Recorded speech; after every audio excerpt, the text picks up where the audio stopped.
Hi, Erin is my Wikipedia partner. My name is Val. Erin is a middle school teacher in Portola, California. She teaches seventh grade math and medieval history. She also teaches eighth grade U.S. history and exploring computer science.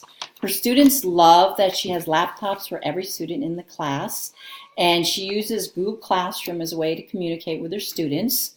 In her math classes, she used screencasts to do her lessons when students are absent, so they have an opportunity to catch up. Her students dislike that they do a lot of writing DBQs in her history classes. They say that they're tired of writing and are begging for Erin to do something else for them. So Erin is thinking of having her students participate in something called L&D style debates.